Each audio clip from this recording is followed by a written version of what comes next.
In this section, we're going to be talking about logarithms. So we have 4 objectives we want to accomplish, which is to find common logarithms and natural logarithms with and without a calculator. We want to be able to change logarithmic bases. We want to be able to graph a logarithmic function, and we want to be able to solve applied problems involving logarithms. But before we can do any of that, we want to ask ourselves the following question. Well, what is the inverse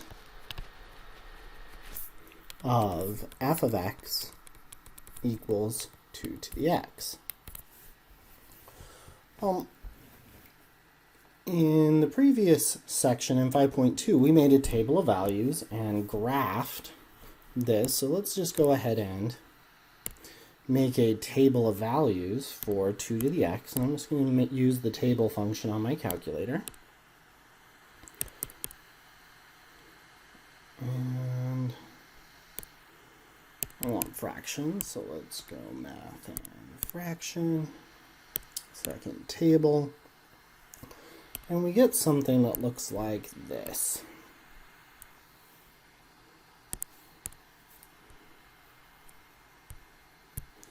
So this gives us our input-output table for our function and its inverse. So if we were to graph f of x equals 2 to the x, we'd have negative 3 1/8, negative 2 1/4, negative 1 1/2, 0 and 1, 1 and 2, 2 and 4, and 3 and 8.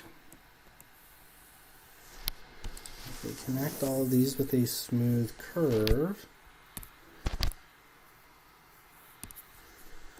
we end up with something that looks like this. So then, to find the inverse, as we talked about in Chapter 5, Section 1, to find the inverse, we interchange all of our x's and our y's. So all of our outputs are going to become inputs, and all of our inputs are going to become the corresponding outputs. So we have negative 3, negative 2, negative 1, 0, 1, 2, and 3. So if we plot these, we have 1/8, negative 3.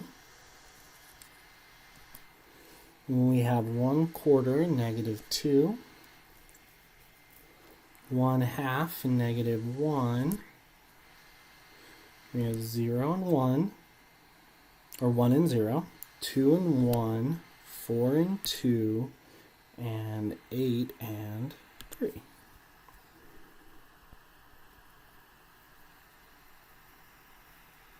And we connect them all with a nice smooth curve, and we end up with something like this. So thinking back to 5.1 again, we remember that functions and their inverses are symmetric across the line y is equal to x. And indeed, when we reversed our ordered pairs here, we see that that happened. So based on all of this, let's make some observations about the inverse of an exponential function. So the inverse of an exponential function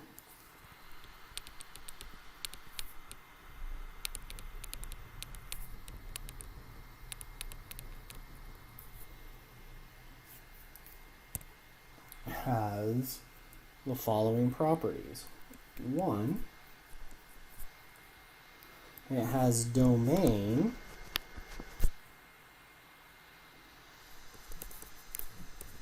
(0 to positive infinity). 2, has range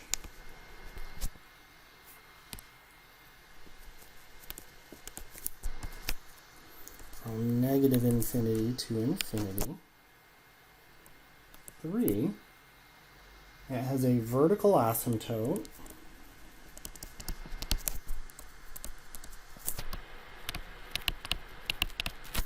at x is equal to 0. And 4, it will always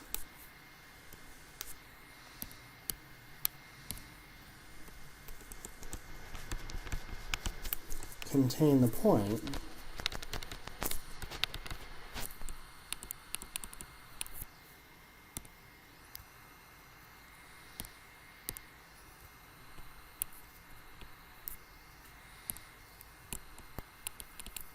zero comma 1. Or 1 comma 0 rather. Sorry, the exponential function contains 0 comma 1. Alright, so let's go ahead and use our procedure from chapter 5 section 1 to find the inverse. So let's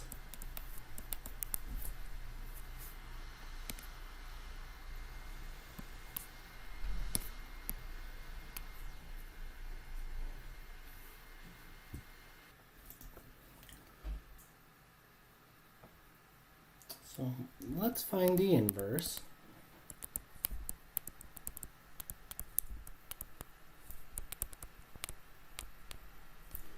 of f of x is equal to 2 to the x. So our first step in finding the inverse is we replace f of x with y. So that gives us y equals 2 to the x.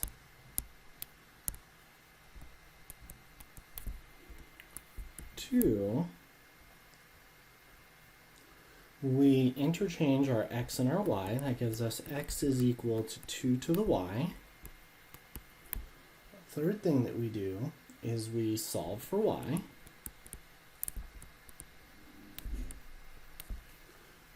So we have a little bit of a problem here because our y is trapped in an exponent and we don't know any way to get that out. So the best we can do is a verbal description. So the output y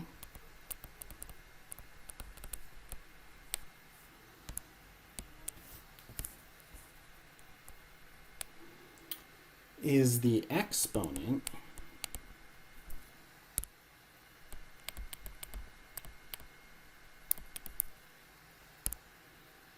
on the base 2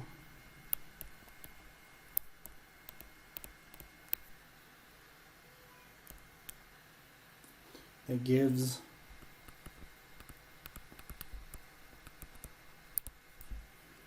the value of the input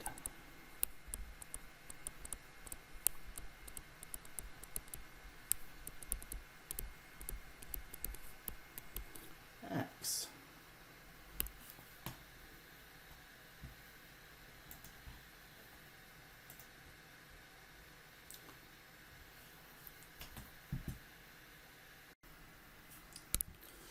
Definition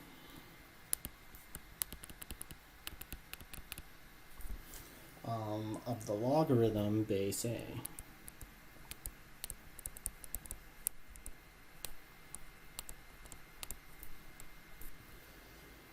So first thing we have is the symbol that we need to talk about. So for our logarithm, we have f of x is equal to the log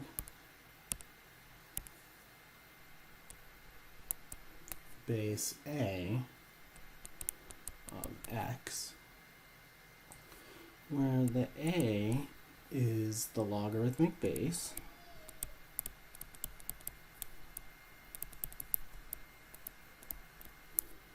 and the variable x is our input, and that is sometimes referred to as our argument.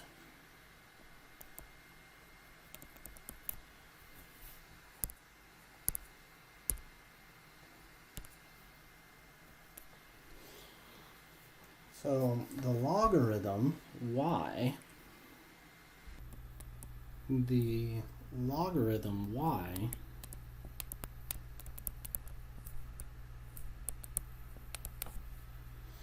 is the exponent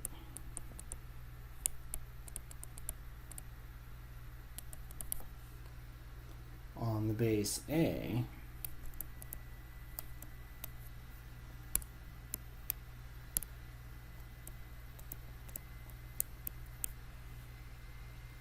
that gives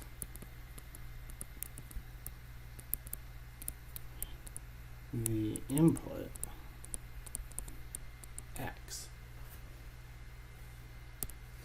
the logarithm asks the question,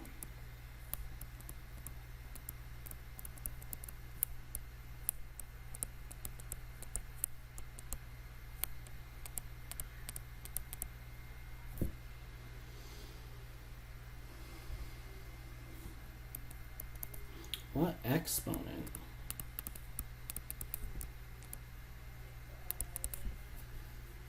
do you put on the base A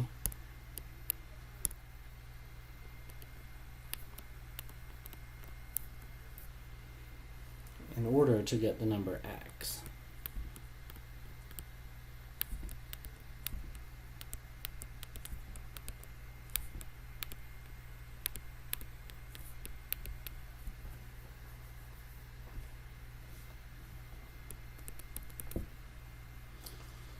So the symbol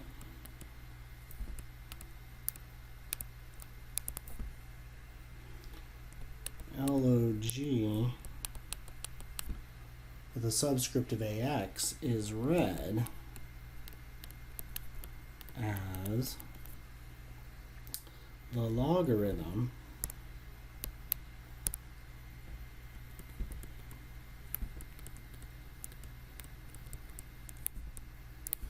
base A of x, or just log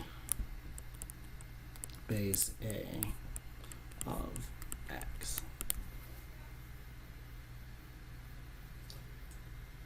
All right, so let's take a look at our first example.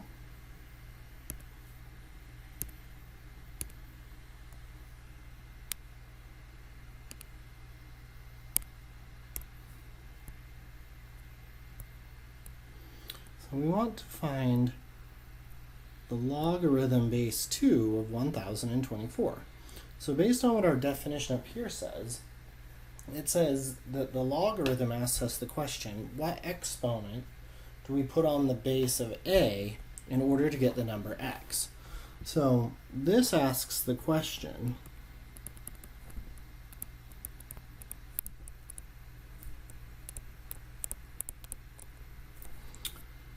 what exponent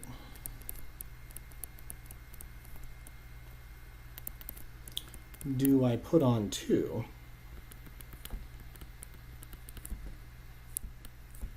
to get 1024?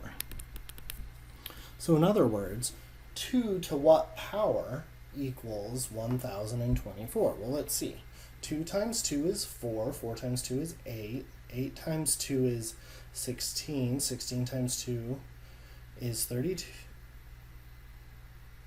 32 times 2 is 64, 64 times 2 is 128, 128 times 2 is 256, 256 times 2 is 512, and finally 512 times 2 is 1024.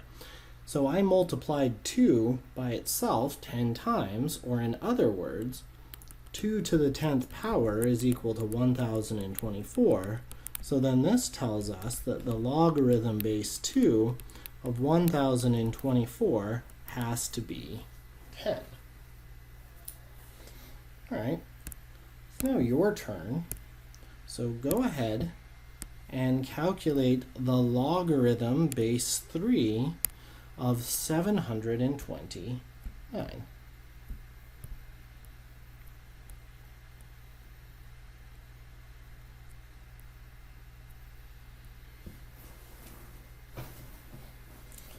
So in order to calculate the logarithm base 3 of 729, we need to multiply 3 by itself. So 3 times 3 is 9. 3 cubed, 3 times 3 times 3 is 27. 3 times 3 times 3 times 3, 4 times is 81. 81 times 3 is 243, so 3 times 3 times 3 times 3 times 3, 5 times. And finally, 3 times itself 6 times gives us 729. So the logarithm base 3 of 729 is equal to 6 because 3 to the 6th power is equal to 729.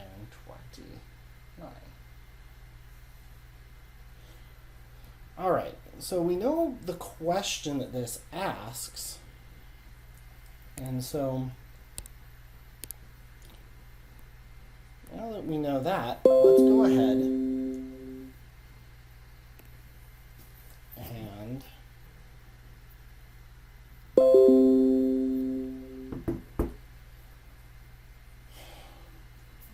make a generalization.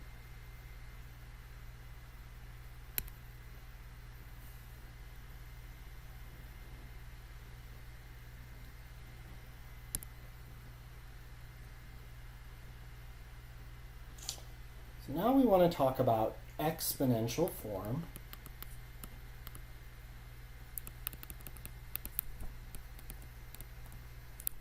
versus logarithmic form.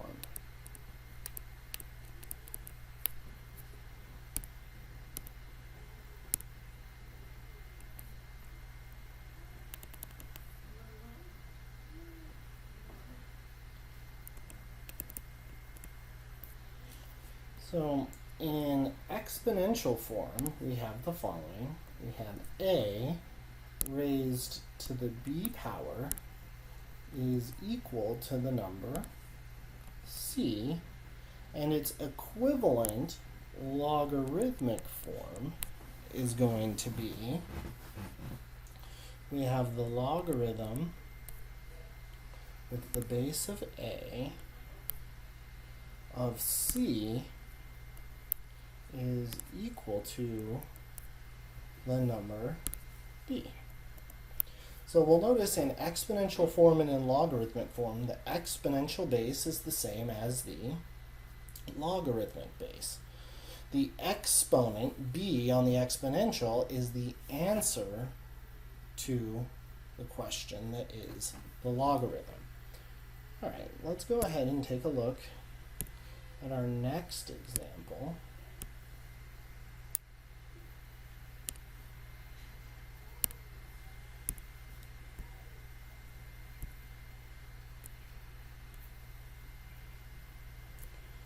So example 2, convert the logarithmic equation to an exponential equation. So we match up our equation with our exponential form, and we have these, and we convert it to our logarithmic equivalent. So we're going to have the logarithm with a base of 6 of 7 is equal to x. So we'll notice that this accomplished something for us. In the equation 6 to the x equals 7, the x, or the variable, was trapped in the exponent. When we rewrote our equation from exponential form into logarithmic form, we'll notice that the x is now isolated by itself on the right-hand side of the equation. Alright, it's now your turn. So go ahead and do this u-try. And this time you're asked to convert the exponential equation, or convert the logarithmic equation into an exponential equation. So our base of our exponential is going to be 8. Our exponent is going to be 2, and the argument is what ends up on the other side of the equation. So rewriting log base 8 of x squared plus 1 equals 2 as an exponential equation gives us 8 squared equals x squared plus 1. So notice once again in this example, our variable was trapped inside the logarithm. After rewriting it as an exponential equation, our variable is no longer inside of a logarithm. So now let's ask ourselves the following question. How would we simplify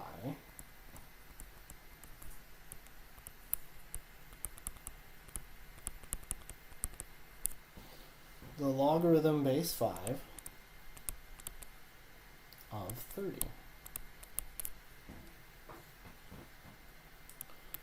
Well, we know 5 to the 0 power is 1, 5 to the first power is 5, 5 squared is 25, and 5 to the third is 125. But remember, this asks the question, 5 to what power is equal to 30? So based on this, we'll note that, first of all, it would be in between 2 and 3, and it's not going to be a whole number.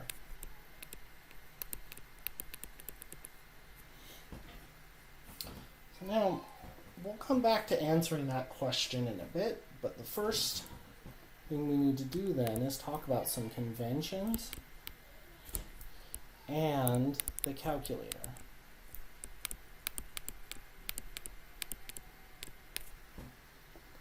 So the first thing we need to talk about is the common logarithm.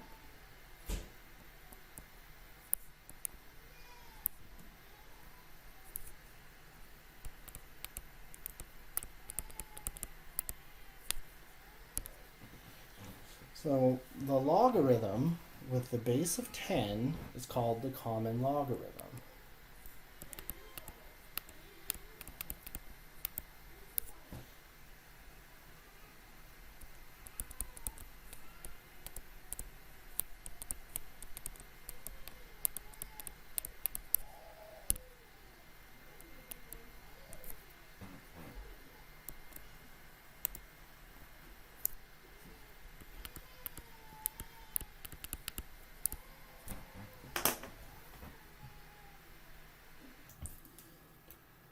If no base is written,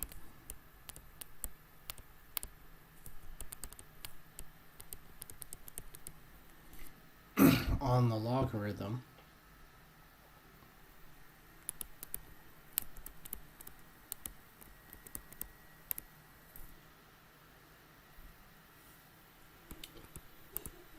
symbol, we assume the base is 10.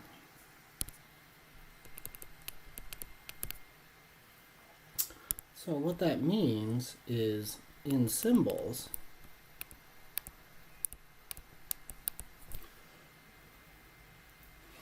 if we have a log of x, this means logarithm base 10 of x. We have another logarithm we want to talk about, which is the natural logarithm.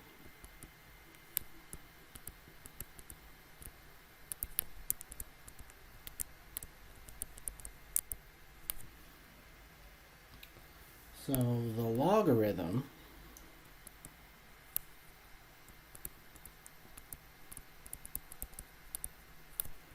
with base e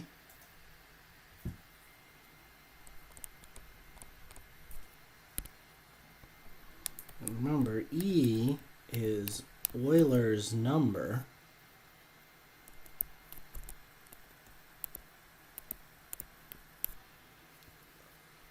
Is called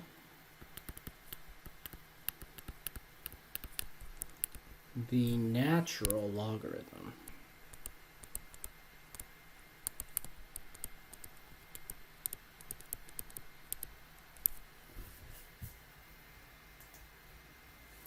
In symbols, we write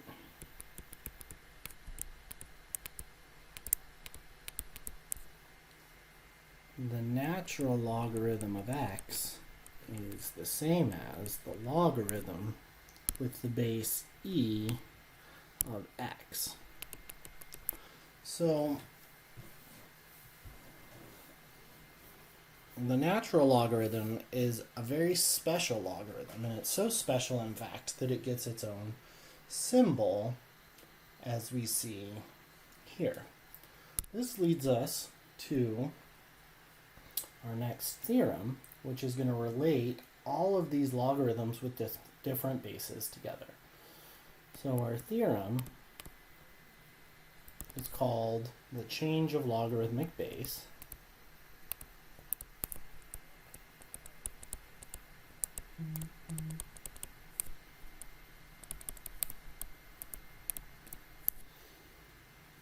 And it states the following: if I have a logarithm with a base of a of m, that I can rewrite this as a logarithm with any other base b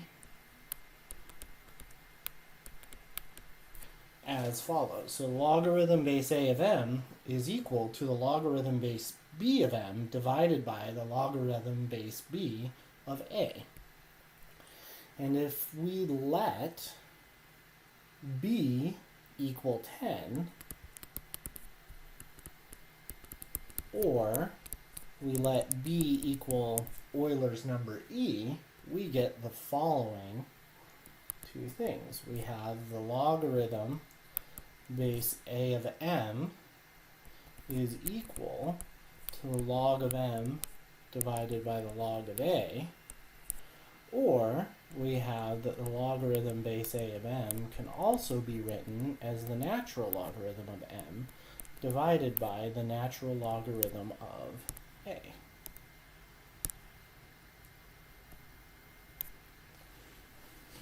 And we will get the same value for either of these.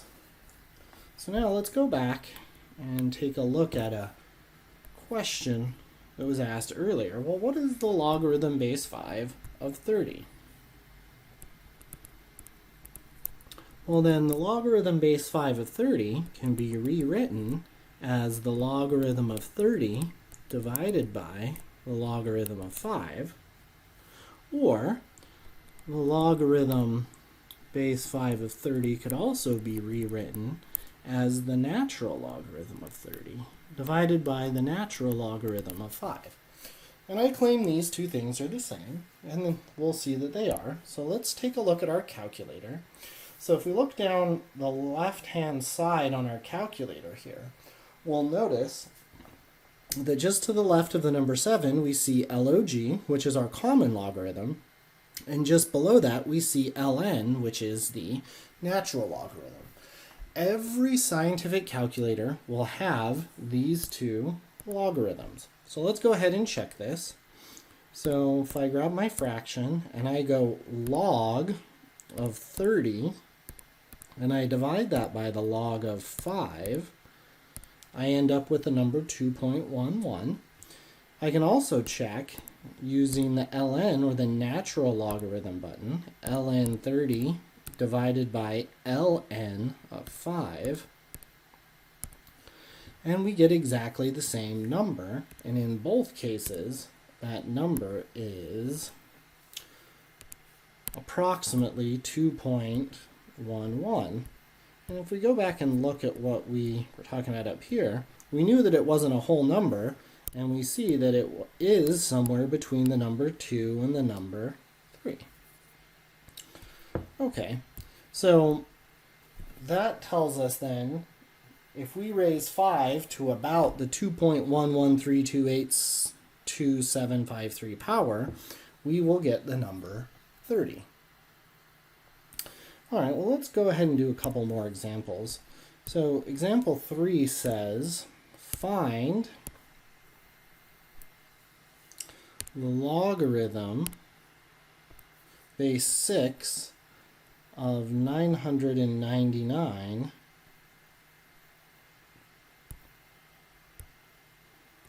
using the change of base formula.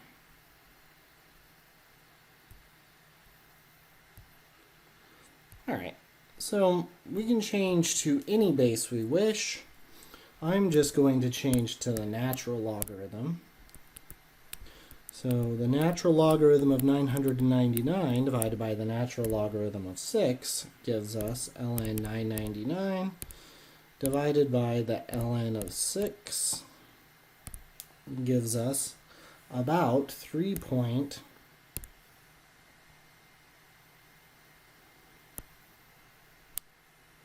854 dot dot dot.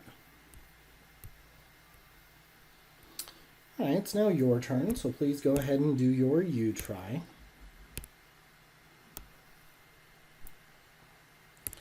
So for your U try, we want to find the logarithm base 4 of 275.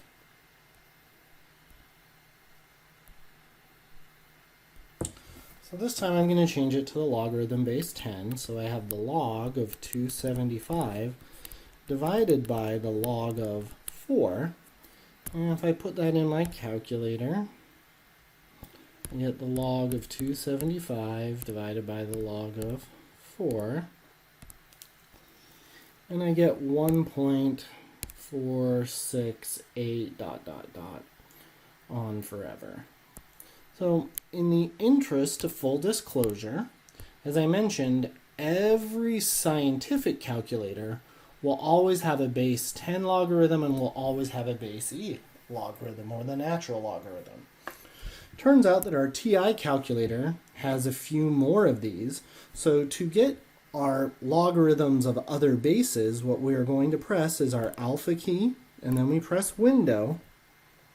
And if we look at choice number 5, it says log base. So if we select choice 5, we'll notice now that in our calculator, it has a place to put our base. So we put in 4, and then we put in the number 275, and we press enter.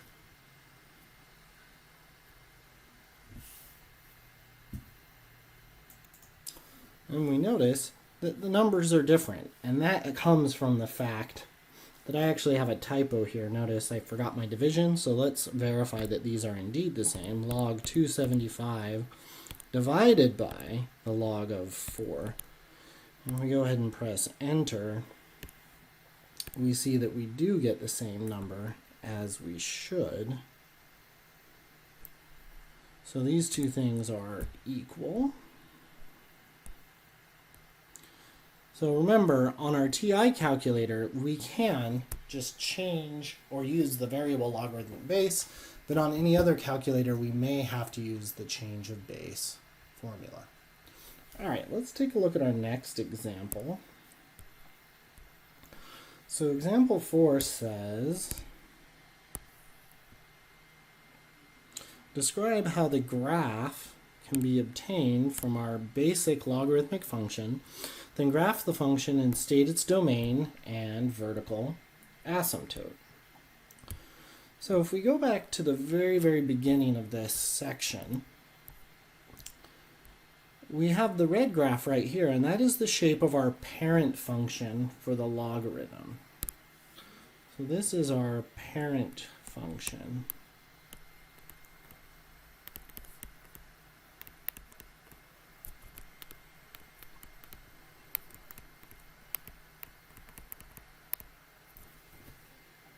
So that gives us our basic shape. And then we had the following facts.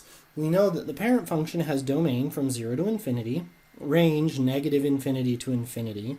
Our vertical asymptote is at x equals 0, and it will always contain the point 1, 0. All right, so we can use those facts to help us out here. So the first thing we notice is we have the +2 here on the inside. So the first thing that's going to do is it's going to shift the graph left 2 units. And then we have a -5 on the outside, and 2, that's going to shift down 5 units. So we know our basic parent function always contains the point 1, 0. And we know that our vertical asymptote always starts at x equals 0. So here's our generic graph. And then the first thing we need to do is shift everything left 2 units. So when I do that, if I shift x equals 0 left 2 units, it becomes x equals -2. And if I shift the point 1, 0 left 2 units, it becomes the point -1, 0. Then the next thing we need to do is shift everything down 5 units. So then I go down 1, 2, 3, 4, 5. I get here. Moving up and down doesn't change the vertical asymptote. So now I get something that looks like this. So now that's our graph, and our domain changed. So the domain of our original parent function went from the vertical asymptote, so from 0 to positive infinity. But since we moved everything to the left 2 units, the domain, instead of being from 0 to infinity, is going to go from -2 to infinity. And our vertical asymptote, as we saw down here, got shifted 2 units to the left. So it's also at x equals -2. All right, it's now your turn.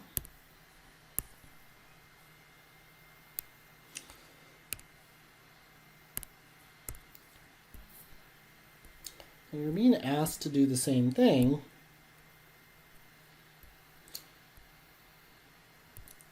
with this function. The first thing we'll note is that we may wish to rewrite this as -2 times the natural logarithm of x minus 4 plus 3. So then we have a couple of different things that are going on here. So the -2 is going to stretch by a factor of the absolute value of -2, which is 2, and reflect across the x-axis. The next thing that's going to happen is we have a -4, and that's going to shift right 4 units. And then the last thing we have happening is this, the +3 is going to shift up 3 units. So we start once again with our parent function. We know it goes through 1, 0, and we know our vertical asymptote was at x equals 0. So it's going to stretch by a factor of 2 and reflect across the x-axis. So that's our first one, and then we're going to shift it to the right 4 units, so 1, 2, 3, 4. So now our vertical asymptote is going to be at x equals 4, and we move our point 1, 2, 3, 4 over. So that means our graph would look something like this. And then lastly, we're going to move that up 3 units, so up 1, 2, 3. Doesn't change our vertical asymptote, but we get something that looks like this.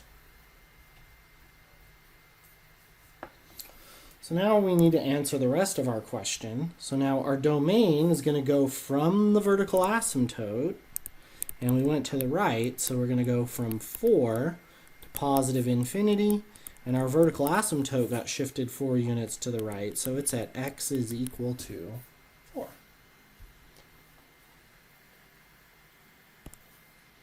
All right, so now we're ready for our next example. So example number 5.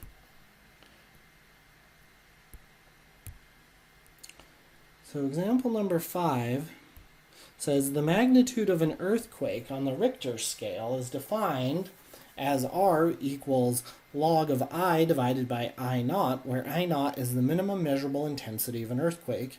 I is the intensity of an earthquake. The Tohoku earthquake in Japan in 2011 had an intensity of 10 to the 9th times I naught at its epicenter. What was the magnitude of the earthquake? So the first thing we want to take note of is we're using the common logarithm. So the base of this logarithm is 10. So when we go ahead and put this into our equation for I, we'll notice that we have r is equal to the logarithm of 10 to the 9th times I naught divided by I naught. Our I naughts cancel.